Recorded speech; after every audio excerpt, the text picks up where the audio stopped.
Hello, എന്തോ ഈ രാവിലെ തൊട്ട് കൂലങ്കഷമായിരുന്നു ആലോചിച്ചോണ്ടിരിക്കുന്നേ? ഒന്നുമില്ലെങ്കിൽ പറയാം. അതുണ്ടല്ലോ, എൻ്റെ +2 ബെസ്റ്റ് ഫ്രണ്ട്, അവളുടെ കല്യാണമായിരുന്നു ഇന്നലെ. അവളെന്നെ വിളിച്ചില്ല. ചിരിക്കല്ലേ? ഇല്ല പറ. അപ്പം ഞാനൊന്ന് ആലോചിച്ച് നോക്കിയപ്പം ശരിക്കും പറഞ്ഞാൽ എനിക്കിപ്പോൾ ഒരു മനുഷ്യരായിട്ടും കോണ്ടാക്ട് ഇല്ല. അപ്പോൾ നമ്മളാ?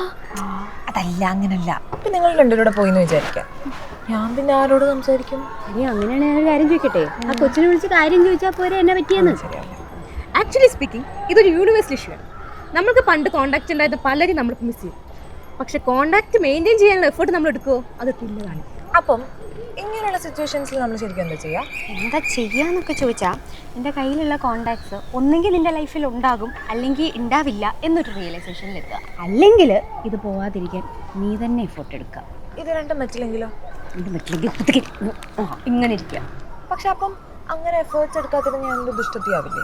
ഇതിനെക്കുറിച്ച് കാവ്യാത്മകമായി എനിക്ക് പറയാൻ അറിയില്ലെങ്കിലും എൻ്റെ വീക്ഷണകോണവും ശരിയാണെങ്കിൽ ഈ ജീവിതമാകുന്ന സാഹചര്യത്തിൽ നമ്മുടെ ജീവിതത്തിലേക്ക് പലരും വന്നും പോയിക്കൊണ്ടിരിക്കും. ചിലപ്പോൾ നമ്മുടെ ജീവിത സാഹചര്യം കൊണ്ടോ പ്രയോറിറ്റി മാറുന്നത് കൊണ്ടോ നമുക്ക് ചിലപ്പോൾ കോണ്ടാക്ട് മെയിൻറ്റെയിൻ ചെയ്യാൻ പറ്റിയെന്ന് വരില്ല. അതും പറഞ്ഞ് നമ്മൾ ദുഷ്ടത്തി ആവണമെന്നില്ല. എപ്പോഴാണ് ഇങ്ങനെയൊക്കെ സംസാരിക്കാൻ തുടങ്ങി? ജീവിതം എന്നെ പഠിപ്പിച്ചു.